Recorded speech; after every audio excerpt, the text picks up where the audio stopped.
नमस्कार दोस्तों, स्वागत है आपका हमारे चैनल स्टडी ऑल में। जी हाँ दोस्तों, आपके एग्ज़ाम की तैयारी एमपी टेट वर्ग 3 के लिए लगातार हम मॉडल पेपर लेकर आ रहे हैं, जो कि दोस्तों आपके एग्ज़ाम के लिए बहुत ही इंपॉर्टेंट होने वाला है। जी हाँ दोस्तों, आज का हमारा मॉडल पेपर कुछ 60 नंबर का होगा, जिसमें दोस्तों 30 नंबर के मोस्ट एमपी आपको बाल विकास के क्वेश्चन और 30 मोस्ट एमपी पर्यावरण के क्वेश्चन देखने को मिलेंगे। दोस्तों लगातार मॉडल पेपर हम आपके लिए लेकर आते हैं, जिससे कि आपकी तैयारी जोर शोर से चलती रहे। तो चलिए दोस्तों स्टार्ट करते हैं वीडियो। दोस्तों अगर आप चैनल पर नए हैं या चैनल को पहली बार देख रहे हैं तो चैनल को सब्सक्राइब कर लीजिए और बेल आइकन पर प्रेस कर लीजिए, ताकि न्यू वीडियो की अपडेट्स आपको मिलती रहे और दोस्तों कोई भी मॉडल पेपर आपसे ना छूटे। ठीक है, तो चलिए स्टार्ट करते हैं वीडियो। और दोस्तों वीडियो पसंद आए तो लाइक और शेयर जरूर कीजिएगा। चलिए देखते हैं दोस्तों आज का पहला प्रश्न क्या है बाल विकास एवं शिक्षा शास्त्र से। तो दोस्तों पहला प्रश्न है आपका, ऐसा कौन सा अभिप्रेरणा का सिद्धांत है जो कि संकल्प शक्ति पर बल देता है। बहुत ही अच्छा क्वेश्चन है दोस्तों, आपको बताना है कि ऐसा कौन सा अभिप्रेरणा का ऐसा कौन सा सिद्धांत है जो संकल्प शक्ति पर बल देता है। ठीक है, आपके ऑप्शन है क्षेत्रीय सिद्धांत, शारीरिक सिद्धांत, मानसिक सिद्धांत या ऐच्छिक सिद्धांत। तो दोस्तों वह सिद्धांत जो अभिप्रेरणा ऐसा कौन सा अभिप्रेरणा का सिद्धांत है जो कि संकल्प शक्ति पर बल देता है। दोस्तों वो सिद्धांत है आपका ऐच्छिक सिद्धांत। कौन सा सिद्धांत है दोस्तों? ऐच्छिक सिद्धांत एक ऐसा अभिप्रेरणा का सिद्धांत है जो कि संकल्प शक्ति पर बल देता है। याद रखिएगा दोस्तों, मोस्ट एमपी क्वेश्चन है एग्जाम के लिए। ठीक है, चलिए नेक्स्ट क्वेश्चन देखते हैं। दोस्तों सभी क्वेश्चन आपके एग्जाम के लिए बहुत ही इंपॉर्टेंट होने वाले हैं। कक्षा का शिक्षण होना चाहिए। दोस्तों ये भी क्वेश्चन आपने एग्जाम में बहुत बार देखा हुआ, रिपीट होता है दोस्तों ये क्वेश्चन, इसीलिए हमने इस मॉडल पेपर में इस क्वेश्चन को भी शामिल किया है कि कक्षा शिक्षण होना चाहिए। तीव्र होना चाहिए, सरल होना चाहिए, संवादमूलक होना चाहिए या एक तरफा होना चाहिए। तो दोस्तों जो कक्षा शिक्षण होना चाहिए वो कैसा होना चाहिए, आपको पता होना चाहिए दोस्तों, वो संवाद मूलक होना चाहिए। कैसा होना चाहिए? संवाद मूलक होना चाहिए कक्षा शिक्षण। ठीक है, तो ऑप्शन नंबर 3 आपका आंसर हो जाएगा। नेक्स्ट क्वेश्चन है आपका, साइकिल चलाने वाला स्कूटर चलाना शीघ्र ही सीख लेता है, यह है। बहुत ही इंपॉर्टेंट क्वेश्चन दोस्तों, ऐसे क्वेश्चन आपको जरूर एग्जाम में देखने को मिलते हैं कि साइकिल चलाने वाला स्कूटर चलाना सीख जाता है, यह है शून्य स्थानांतरण, धनात्मक स्थानांतरण, ऋणात्मक स्थानांतरण या लंबवत स्थानांतरण। मोस्ट एमपी क्वेश्चन है आपके एग्जाम के लिए दोस्तों, ऐसे क्वेश्चन को आप रट लीजिएगा कि साइकिल चलाने वाला अगर स्कूटर चलाना भी शीघ्र ही सीख जाता है तो यह क्या है? यह एक प्रकार का धनात्मक स्थानांतरण है। ठीक है, क्या है दोस्तों? एक प्रकार का धनात्मक स्थानांतरण है। तो याद रखिएगा ऑप्शन नंबर 2 आपका आंसर हो जाएगा। ठीक है, नेक्स्ट क्वेश्चन की ओर बढ़ते हैं। निम्नलिखित में से कौन सा मानसिक रूप से स्वस्थ व्यक्ति का लक्षण है? आपको बताना है दोस्तों कि मानसिक रूप से जो स्वस्थ व्यक्ति होते हैं उसके लक्षण में से निम्न में से कौन सा है? सहनशीलता, आत्मविश्वास, संवेगात्मक परिपक्वता या ये सभी। तो दोस्तों सभी को पता है कि जो व्यक्ति मानसिक रूप से स्वस्थ हैं उसमें लक्षण होते हैं, सहनशीलता का भी लक्षण होता है, आत्मविश्वास का भी और संवेगात्मक परिपक्वता भी। ये तीनों ही लक्षण आपको मानसिक रूप से स्वस्थ व्यक्ति में देखने को मिलते हैं। तो आपका आंसर क्या हो जाएगा दोस्तों? ऑप्शन नंबर 4, ये सभी। चलिए क्वेश्चन नंबर 5 देख लेते हैं। किशोर किशोरियों के संदर्भ में सर्वोत्तम समूह चयन कीजिए। आदर्शवादी, श्रेष्ठ समायोजन व स्वसम्मान, तार्किकता, अमूर्त चिंतन, निर्णय शक्ति, निरीक्षण, विद्रोह की भावना, दोहराने की प्रवृत्ति या दर्शन, सुसमायोजन, समाज सेवा की भावना। तो दोस्तों किशोर किशोरियों के संदर्भ में जो सर्वोत्तम समूह, ठीक है, जो चुनना है आपको, वो कौन सा समूह होगा? वो होगा दोस्तों जो किशोर किशोरियों के संदर्भ में जो सर्वोत्तम समूह होगा वो होगा आपका तार्किकता, अमूर्त चिंतन और निर्णय शक्ति। ठीक है, किशोर और किशोरियों के संदर्भ में यह सर्वोत्तम समूह होगा। तो आपका आंसर क्या हो जाएगा दोस्तों? ऑप्शन नंबर 2, याद रखिएगा। चलिए क्वेश्चन नंबर नेक्स्ट है 6 नंबर। किसी कार्य को करने की विशिष्ट क्षमता को कहते हैं। आपको बताना है दोस्तों कि किसी कार्य को करने की विशिष्ट क्षमता को क्या कहा जाता है? अभियोग्यता, अभिवृत्ति, प्रत्यक्षीकरण या अभिरुचि। तो दोस्तों आपको पता होना चाहिए कि किसी भी कार्य को करने की जो विशिष्ट क्षमता होती है उसे अभियोग्यता कहा जाता है। बहुत ही अच्छा क्वेश्चन दोस्तों एग्जाम के लिए, याद रखिएगा कि किसी कार्य को करने की विशिष्ट क्षमता जो है वो अभियोग्यता कहलाती है। मोटिवेशन शब्द की उत्पत्ति किस भाषा से हुई है? मोस्ट एमपी क्वेश्चन है दोस्तों, आपको बताना है कि जो मोटिवेशन शब्द है, ठीक है, उस शब्द की उत्पत्ति किस भाषा से हुई है? फ्रेंच, जर्मन, लैटिन या कोई। तो दोस्तों याद रखिएगा कि जो मोटिवेशन शब्द है इसकी उत्पत्ति किस भाषा से हुई है? लैटिन भाषा से हुई है। किस भाषा से हुई दोस्तों? लैटिन भाषा से उत्पत्ति हुई है मोटिवेशन शब्द की। ठीक है, चलिए नेक्स्ट क्वेश्चन देखते हैं। Question number 8। एक विद्यार्थी बीएड प्रवेश परीक्षा देता है और असफल रहता है। वह सबसे कहता है मैं अध्यापक बनना ही नहीं चाहता हूँ। यह उदाहरण है। उदात्तीकरण का, प्रक्षेपण का, युक्तिकरण का या तदात्मीयकरण का। दोस्तों एक अगर विद्यार्थी है जो बीएड की परीक्षा देता है और असफल होता है और उसके बाद वह यह सबसे कहता है कि मैं अध्यापक बनना ही नहीं चाहता हूँ, तो दोस्तों ये किस प्रकार का उदाहरण है? ये दोस्तों एक युक्तिकरण के उदाहरण के अंतर्गत आएगा अगर वह ऐसा कहता है तो। ठीक है, किसके उदाहरण के अंतर्गत आएगा? युक्तिकरण के उदाहरण के अंतर्गत आएगा। ठीक है, चलिए 9 नंबर क्वेश्चन देखते हैं। अच्छे मानसिक स्वास्थ्य के संकेतक हैं दूसरों की आलोचना करना, सामवेगिक नियंत्रण, दीवा स्वप्न या जिद्दी प्रवृत्ति। दोस्तों सभी को पता है कि अगर एक व्यक्ति का अच्छा मानसिक स्वास्थ्य है या अच्छे मानसिक स्वास्थ्य के जो संकेतक होते हैं वो है आपका दोस्तों सामवेगिक नियंत्रण। ठीक है, जो सामवेगिक नियंत्रण है वो एक मानसिक स्वास्थ्य का संकेतक है। याद रखिएगा, ऑप्शन नंबर सेकंड आपका आंसर हो जाएगा, सामवेगिक नियंत्रण। क्वेश्चन नंबर 10 देखते हैं। अधिगम आधारित प्रक्रिया में अभिप्रेरणा, क्रिया तथा पुनर्बनन निहित है, यह कथन किसका है? आपको बताना है दोस्तों कि अधिगम आधारित प्रक्रिया में अभिप्रेरणा, क्रिया तथा पुनर्बलन निहित है, यह कथन किसके द्वारा दिया गया है? सोरेनसन, स्किनर, गुड या जॉनसन। तो दोस्तों उपरोक्त जो कथन है ये किसके द्वारा दिया गया है? याद रखिएगा, सोरेनसन के द्वारा दिया गया है। ठीक है, किसके द्वारा दिया गया है? सोरेनसन के द्वारा दिया गया है। ठीक है, चलिए नेक्स्ट क्वेश्चन देखते हैं। प्रशिक्षण एवं अभ्यास संबंधित है, बहुत टाइम पे क्वेश्चन दोस्तों आपको बताने लगा कि प्रशिक्षण एवं अभ्यास जो है वो संबंधित है, संज्ञानात्मक वाद से, व्यवहारवाद से, निर्मितवाद से या उपरोक्त में से कोई नहीं। तो दोस्तों चलिए बताइए कि प्रशिक्षण एवं अभ्यास संबंधित हैं, किससे संबंधित है?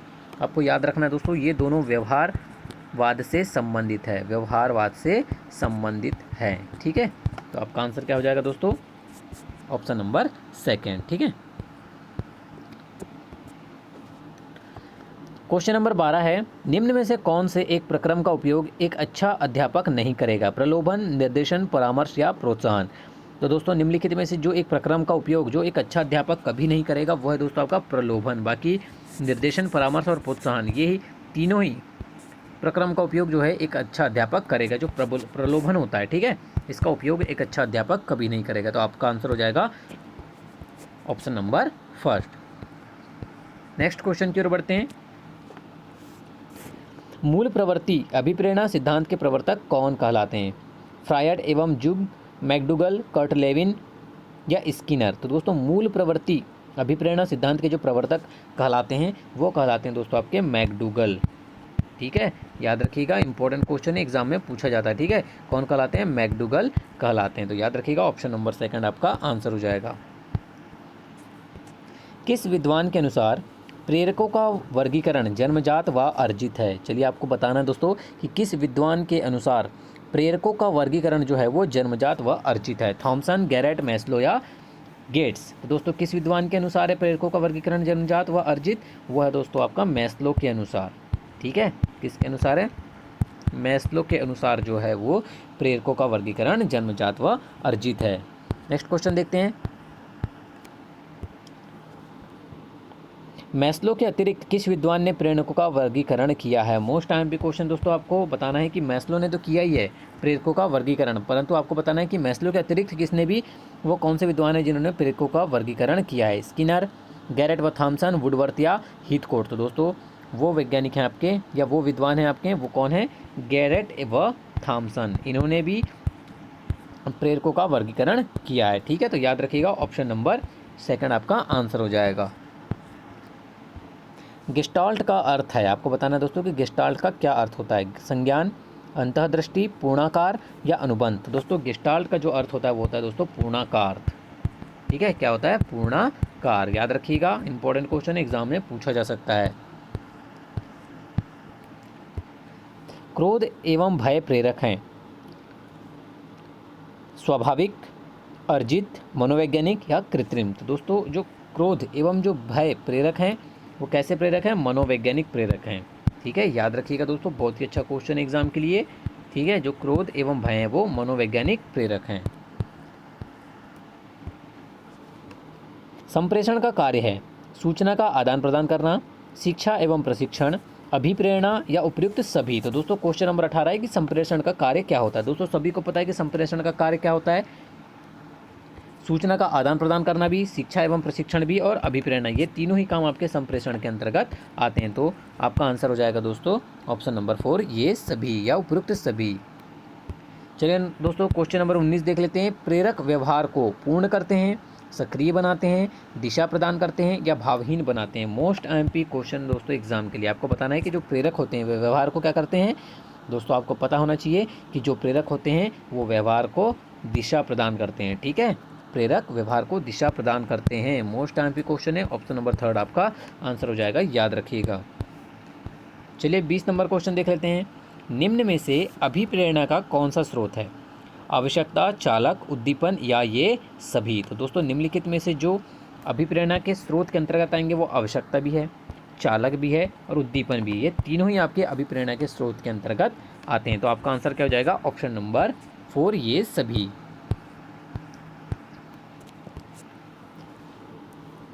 चलिए क्वेश्चन नंबर 21 देखते हैं। निम्न में से कौन सा कथन अधिगम की प्रक्रिया की उचित ढंग से प्रस्तुत करता है? ठीक है, आपको बताना दोस्तों कि निम्न में से वो कौन सा कथन है जो अधिगम की प्रक्रिया को उचित ढंग से प्रस्तुत करता है। व्यवहार में परिवर्तन, सामाजिक व्यवहार में परिवर्तन, कक्ष में अधिगम या संवेदनाओं में परिवर्तन। तो दोस्तों निम्नलिखित में से जो कथन अधिगम की प्रक्रिया को उचित ढंग से प्रस्तुत करता है वो है दोस्तों आपका ऑप्शन नंबर 1, व्यवहार में परिवर्तन।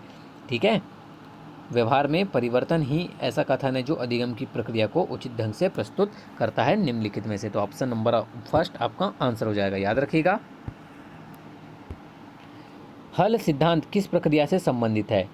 सीखने की व्याख्या से, ध्येय क्रमारोह से, सीखने की व्याख्या के सबलीकरण से या सीखने के पुनः व्याख्या से। तो दोस्तों हल सिद्धांत जो है वो किस प्रक्रिया से संबंधित है? आप सभी को पता होना चाहिए, सीखने के व्याख्या के सबलीकरण से। मोस्ट आईएमपी क्वेश्चन है दोस्तों, याद रखिएगा, एग्जाम में पूछा गया है ये क्वेश्चन और पूछा भी जा सकता है। ठीक है,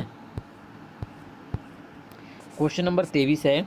सीखने की अंतर्दृष्टि सिद्धांत किसकी देन है? संरचनावादियों की, गेस्टाल्टवादियों की, मनोविश्लेषणवादियों की या व्यवहारवादियों की। तो दोस्तों सीखने की अंतर्दृष्टि का जो सिद्धांत है वो किसकी देन है? वो है दोस्तों आपके गेस्टाल्टवादियों की। किसकी देन है दोस्तों? गेस्टाल्टवादियों की देन है सीखने की अंतर्दृष्टि सिद्धांत। याद रखिएगा, बहुत ही अच्छा क्वेश्चन है। क्वेश्चन नंबर 24 देख लेते हैं। एक क्रिकेट खिलाड़ी अपनी गेंदबाजी के कौशल को विकसित कर लेता है पर यह उसका बल्लेबाजी के कौशल को प्रभावित नहीं करता है, तो इसे क्या कहते हैं? आपको बताना है दोस्तों कि एक क्रिकेट का खिलाड़ी अगर अपनी गेंदबाजी के कौशल को विकसित कर लेता है पर यह उसका बल्लेबाजी के कौशल को प्रभावित नहीं करता है। ठीक है, तो इसे क्या कहते हैं? विधेयात्मक प्रशिक्षण अंतरण, शून्य प्रशिक्षण अंतरण, निषेधात्मक प्रशिक्षण अंतरण या इनमें से कोई नहीं। तो दोस्तों यह क्या कहलाएगा? यह कहलाएगा दोस्तों आपका शून्य प्रशिक्षण अंतरण। ठीक है, क्या कहलाएगा? शून्य प्रशिक्षण अंतरण कहलाएगा।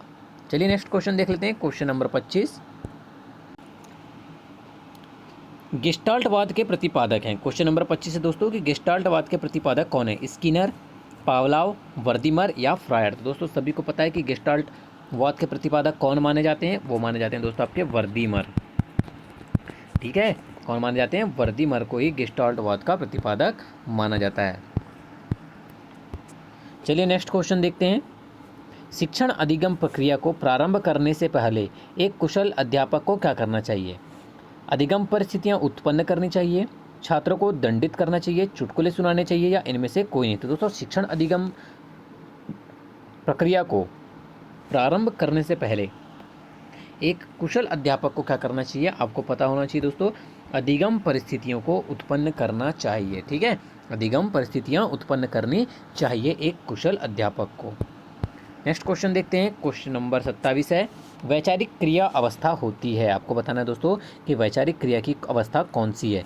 जन्म से 2 वर्ष, 2 से 7 वर्ष, 7 से 12 वर्ष या 12 से 15 वर्ष। दोस्तों वैचारिक क्रिया की जो अवस्था होती है वो होती है दोस्तों 7 से 12 वर्ष। ठीक है, कौन सी अवस्था होती है? 7 से 12 वर्ष तक की जो अवस्था है वो वैचारिक क्रिया की अवस्था होती है।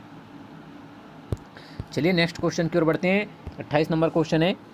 कम गति से सीखने वाले बच्चों के लिए अध्यापक को क्या करना चाहिए? टोली शिक्षण, अतिरिक्त ध्यान व शिक्षण, प्रोत्साहन या इनमें से सभी। तो दोस्तों कम गति से जो बच्चे सीखते हैं, ठीक है, उनके लिए अध्यापक को क्या क्या करना चाहिए दोस्तों? टोली शिक्षण भी करना चाहिए, अतिरिक्त ध्यान व शिक्षण भी देना चाहिए और उन्हें प्रोत्साहित भी करते रहना चाहिए। ये तीनों ही खूबियाँ, मतलब ये तीनों ही करना चाहिए, टोली शिक्षण भी, अतिरिक्त ध्यान भी और प्रोत्साहन भी। ठीक है, तो आपका आंसर क्या हो जाएगा? ऑप्शन नंबर 4, इनमें से सभी। चलिए 29 नंबर क्वेश्चन देखते हैं आज का। एक शिक्षक होने के नाते आप सीखने के किस नियम को नहीं अपनाएंगे? प्रलोभन का नियम, आंशिक क्रिया का नियम, तत्परता का नियम या अभ्यास का नियम। तो दोस्तों सभी को क्वेश्चन पढ़ते ही समझ में आ गया होगा कि एक अच्छा अध्यापक किस नियम को कभी नहीं अपनाएगा? प्रलोभन के नियम को। ठीक है, बाकी आंशिक क्रिया, तत्परता और अभ्यास, ये तीनों के ही नियम को एक अच्छा शिक्षक अपनाएगा। ठीक है, तो ऑप्शन नंबर फर्स्ट आपका आंसर हो जाएगा प्रलोभन का नियम। क्वेश्चन नंबर 30 है दोस्तों। अधिगम निर्योग्यता का लक्षण है भागने की प्रवृत्ति होना, अवधान संबंधी बाधा या विकार, अशांत ऊर्जावान एवं विध्वंसक होना या अभिप्रेरणा का अभाव। तो दोस्तों अधिगम निर्योग्यता का जो एक लक्षण है वो है दोस्तों आपका अवधान संबंधी बाधा या विकार। ठीक है, तो ऑप्शन नंबर सेकंड आपका आंसर हो जाएगा। ये थे दोस्तों आज के बाल विकास के 30 इंपॉर्टेंट क्वेश्चन। अब देख लेते हैं पर्यावरण से संबंधित मोस्ट एमपी 30 क्वेश्चन। तो दोस्तों आज का पर्यावरण का पहला और आज का 31 नंबर का क्वेश्चन है, सत्यार्थ प्रकाश के लेखक का नाम है। मोस्ट एमपी क्वेश्चन दोस्तों एग्जाम के लिए, हर एग्जाम में पूछा जाता है ये क्वेश्चन। सत्यार्थ प्रकाश के लेखक का नाम क्या है? स्वामी विवेकानंद, राजा राम मोहन राय, स्वामी दयानंद सरस्वती या मदन मोहन मालवीय। तो दोस्तों आपको पता होना चाहिए कि सत्यार्थ प्रकाश के लेखक का नाम क्या है। वो है दोस्तों स्वामी दयानंद सरस्वती। ठीक है, स्वामी दयानंद सरस्वती सत्यार्थ प्रकाश के लेखक का नाम है। तो ऑप्शन नंबर थर्ड आपका आंसर हो जाएगा। चलिए 32 नंबर क्वेश्चन देख लेते हैं। एजेंडा 21 में कितने समझौते हैं? मोस्ट एमपी क्वेश्चन दोस्तों एग्जाम में पूछा भी गया है ये क्वेश्चन, और पूरी संभावना है कि पूछा जा सकता है कि एजेंडा 21 में कितने समझौते हैं, 3, 4, 5 या 10। तो दोस्तों आपको पता होना चाहिए कि एजेंडा 21 जो है इसमें टोटल 5 समझौते हैं। ठीक है, नेक्स्ट क्वेश्चन देखते हैं। क्वेश्चन नंबर 33, खाद्य श्रृंखला के परस्पर समूह को कहा जाता है? खाद्य जाल, खाद्य चक्र, श्रृंखला अभिक्रिया या बायोमास का पिरामिड। तो दोस्तों खाद्य श्रृंखला के परस्पर समूह को क्या कहा जाता है? खाद्य जाल कहा जाता है। ठीक है, क्या कहा जाता है? खाद्य जाल कहा जाता है। निम्न में से किससे जलवायु परिवर्तन का क्रायोजेनिक संकेतक प्राप्त किया जाता है? आइस्कोर, जीवाश्मिक पराग, वृक्ष वलय वृद्धि या इवोपराइट निक्षेप। बहुत ही अच्छा क्वेश्चन दोस्तों, आपको बताना है कि इनमें से किससे जलवायु परिवर्तन का क्रायोजेनिक संकेतक प्राप्त किया जाता है। तो दोस्तों आपको पता होना चाहिए किससे किया जाता है? आई स्कोर से किया जाता है। किससे किया जाता है? आई स्कोर से। तो ऑप्शन नंबर फर्स्ट आपका आंसर हो जाएगा। ठीक है, 35 नंबर क्वेश्चन देख लेते हैं आज का। ओजोन परत की पृथ्वी से करीब कितनी ऊंचाई पर है? आपको बताना है दोस्तों कि ओजोन परत पृथ्वी से कितनी ऊंचाई की दूरी पर है। 100 किलोमीटर, 60 किलोमीटर, 30 किलोमीटर या 40 किलोमीटर। तो दोस्तों ओजोन परत जो है वो पृथ्वी से करीब कितनी ऊंचाई पर है? 30 किलोमीटर की ऊंचाई पर है। ठीक है, नेक्स्ट क्वेश्चन देखते हैं। क्वेश्चन नंबर 36, प्रकाश संश्लेषण के दौरान प्रकाश सुग्राही कारक के रूप में निम्न में से कौन सा काम करता है? क्लोरीन, ऑक्सीजन, पर्णहरित या सभी।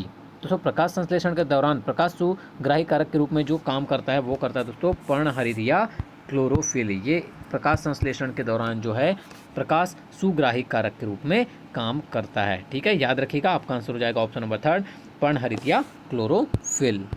चलिए नेक्स्ट क्वेश्चन की ओर बढ़ते हैं। ग्रीन हाउस प्रभाव जिससे वायुमंडलीय तापमान बढ़ रहा है का मुख्य कारण है? नाइट्रोजन, कार्बन डाइऑक्साइड, कार्बन या ऑक्सीजन। तो दोस्तों सभी को पता है कि ग्रीन हाउस प्रभाव जिससे वायुमंडल का तापमान बढ़ते ही जा रहा है वो किसके कारण होता है? वो होता है दोस्तों कार्बन डाइऑक्साइड के कारण। ठीक है, इसका मुख्य कारण क्या है? Carbon dioxide. Question number 38, Bihu Bharat के किस राज्य का लोक नृत्य है? राजस्थान, असम, तमिलनाडु या उत्तर प्रदेश। दोस्तों सभी को पता है कि जो बिहू है वो असम का, ठीक है, असम राज्य का लोक नृत्य है। तो ऑप्शन नंबर सेकंड आपका आंसर हो जाएगा। नेक्स्ट क्वेश्चन देखते हैं। क्वेश्चन नंबर 39,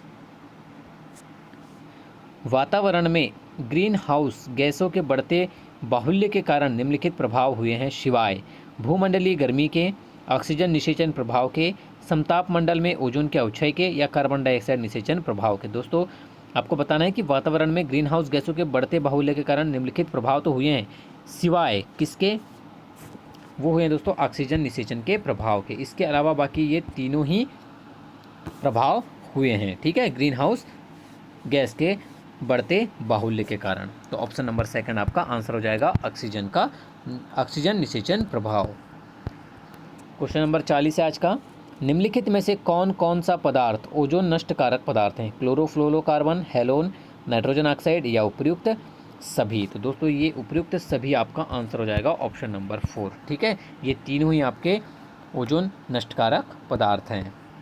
नेक्स्ट क्वेश्चन देखते हैं।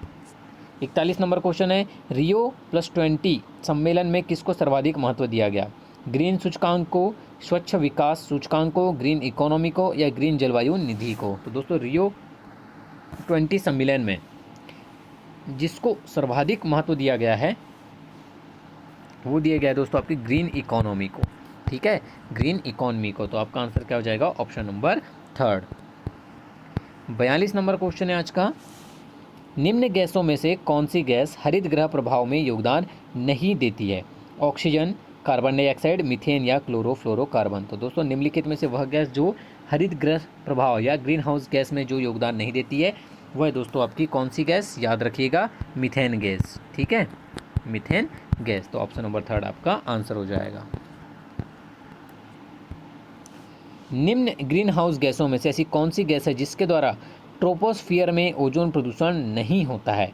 Ethane, carbon monoxide, nitrogen oxide या जलवाष्प? दोस्तों वो कौन सी गैस है? वो है दोस्तों जलवाष्प, जिसमें ट्रोपोस्फियर में ओजोन प्रदूषण नहीं होता। ये एक ऐसी ग्रीन हाउस गैस है। ठीक है, जलवाष्प। तो ऑप्शन नंबर 4 आपका आंसर हो जाएगा।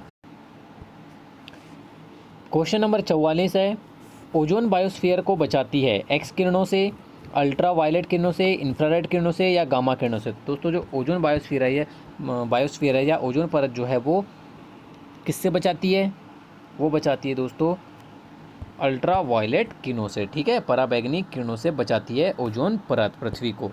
नेक्स्ट क्वेश्चन देखते हैं, सूर्य से आने वाली हानिकारक पराबैंगनी विकिरण का कारण हो सकता है? ठीक है, आपको बताना दोस्तों कि सूर्य से आने वाली जो हानिकारक अल्ट्रा वायलेट किरण या पराबैंगनी जो किरण होती है उसके कारण क्या हो सकता है? त्वचा कैंसर का, यकृत कैंसर हो सकता है, मस्तिष्क कैंसर हो सकता है या उदर कैंसर हो सकता है? दोस्तों सूर्य से आने वाली हानिकारक पराबैंगनी किरणों के कारण क्या हो सकता है? आपको त्वचा का कैंसर या त्वचीय कैंसर हो सकता है। ठीक है, तो ऑप्शन नंबर 1 आपका आंसर हो जाएगा।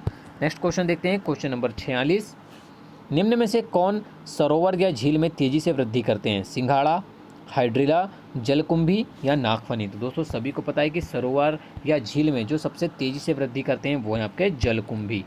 ठीक है, कौन सा पौधा है? वो जलकुंभी का पौधा है जो तालाब या झील में तेज़ी से वृद्धि करता है।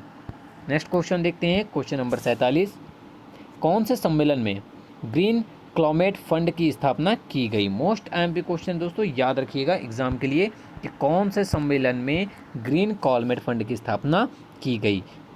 कानकुन सम्मेलन, डरबन सम्मेलन, वार्सा सम्मेलन या मॉन्ट्रियल सम्मेलन? तो दोस्तों आपका आंसर हो जाएगा ऑप्शन नंबर 2 डरबन सम्मेलन में। ठीक है, कब की गई थी? डरबन सम्मेलन में किया गया था इसकी स्थापना। क्वेश्चन नंबर 48 देखते हैं, निम्नलिखित में से कौन एक विश्व का विशालतम पारिस्थितिक तंत्र है? घास के मैदान, वन, समुद्र या पहाड़? तो दोस्तों सभी को पता है कि निम्नलिखित में से कौन सा विश्व का विशालतम पारिस्थितिक तंत्र है? समुद्र। ठीक है, कौन सा है? समुद्र को ही विश्व का विशालतम या विशालकाय पारिस्थितिक तंत्र माना जाता है। 49 नंबर क्वेश्चन देखते हैं, पारिस्थितिकी तंत्र का उदाहरण है मिट्टी, वायु, तालाब या जल? तो दोस्तों पारिस्थितिक तंत्र के उदाहरण के अंतर्गत जो ऑप्शन आएगा वो है आपका कौन सा? वो है दोस्तों आपका तालाब। ठीक है, कौन सा है? तालाब। तो ऑप्शन नंबर 3 आपका आंसर आ जाएगा। क्वेश्चन नंबर 50, कौन जीवी कारक नहीं है? जंतु, पेड़ पौधे, सूक्ष्म जीव या प्रस्तर? तो दोस्तों जो जीवी कारक के अंतर्गत नहीं आते हैं वो हैं आपके पेड़ पौधे। ठीक है, तो ऑप्शन नंबर 2 आपका आंसर हो जाएगा।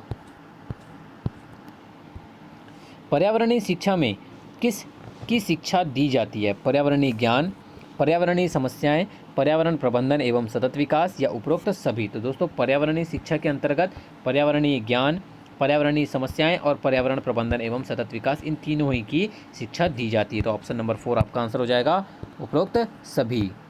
चलिए 52 नंबर क्वेश्चन देख लेते हैं, निम्नलिखित में से कौन सा कार्य मनुष्य द्वारा किए जाने वाला है जो पारिस्थितिक संतुलन में बाधा डालता है? वन महोत्सव, लकड़ी काटना, वन रोपण या सामाजिक वानिकी। दोस्तों सभी को समझ में आ गया कि वह कौन सा कार्य है, लकड़ी काटना, जो पारिस्थितिक संतुलन में बाधा डालता है। ऐसा कार्य है जो मनुष्य द्वारा किया जाता है। ठीक है, नेक्स्ट क्वेश्चन देखते हैं, क्वेश्चन नंबर 53। एक भौगोलिकीय क्षेत्र में सभी पारिस्थितिकीय तंत्रों को एक साथ लेकर एक अधिक बड़ी यूनिट बनाते हैं, इसे क्या कहते हैं? जैवमंडल, भूभाग, जीवोम या वायुमंडल। तो दोस्तों इसे क्या कहा जाता है, आपको पता होना चाहिए। इसे कहा जाता है दोस्तों जैवमंडल।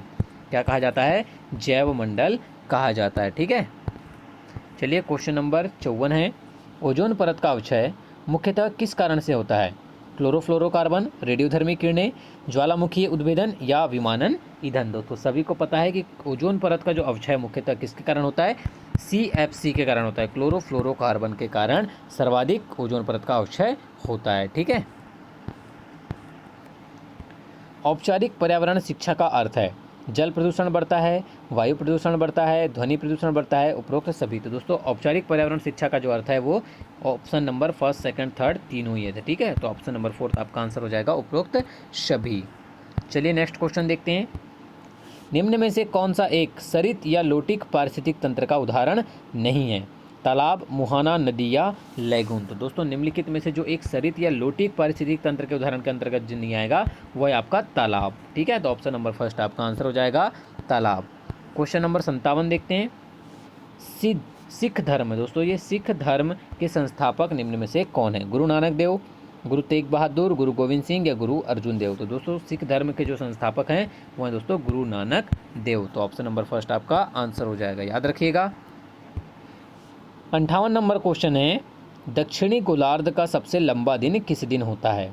21 मार्च, 21 जून, 23 सितंबर, 22 दिसंबर। तो दोस्तों दक्षिणी गोलार्ध का जो सबसे लंबा दिन होता है वो होता है दोस्तों आपका 22 दिसंबर। ठीक है, और उत्तरी गोलार्ध का यही सबसे छोटा दिन होता है, याद रखिएगा। दक्षिणी गोलार्ध का सबसे लंबा दिन हो गया 22 दिसंबर। ठीक है, क्वेश्चन नंबर 59 है।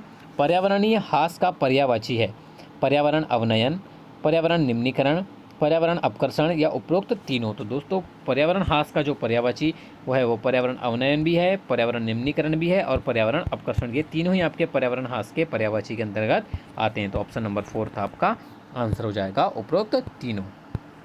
आज का लास्ट क्वेश्चन है दोस्तों, पारिस्थितिकी जीवों तथा उनके पर्यावरण के मध्य का अंतर संबंध है। ठीक है, पारिस्थितिकी जो है वो जीवों तथा उनके पर्यावरण के मध्य का अंतर संबंध है। यह कथन किस भारतीय विद्वान का है? PD शर्मा, सवेंद्र सिंह, उपेंद्र नाथ राम या R मिश्रा। तो दोस्तों यह कथन की पारिस्थितिकी जीवों तथा उनके पर्यावरण के मध्य का अंतर संबंध है, यह कथन जिस भारतीय विद्वान द्वारा दिया गया है वो है आपके PD शर्मा। ठीक है, ऑप्शन नंबर फर्स्ट आपका आंसर हो जाएगा PD शर्मा। तो ये थे दोस्तों आज के आपके मोस्ट IMP 60 क्वेश्चन। अगर वीडियो पसंद आया हो दोस्तों तो वीडियो को लाइक और शेयर जरूर कीजिएगा और इसी तरह की वीडियो पाने के लिए चैनल को सब्सक्राइब करें दोस्तों।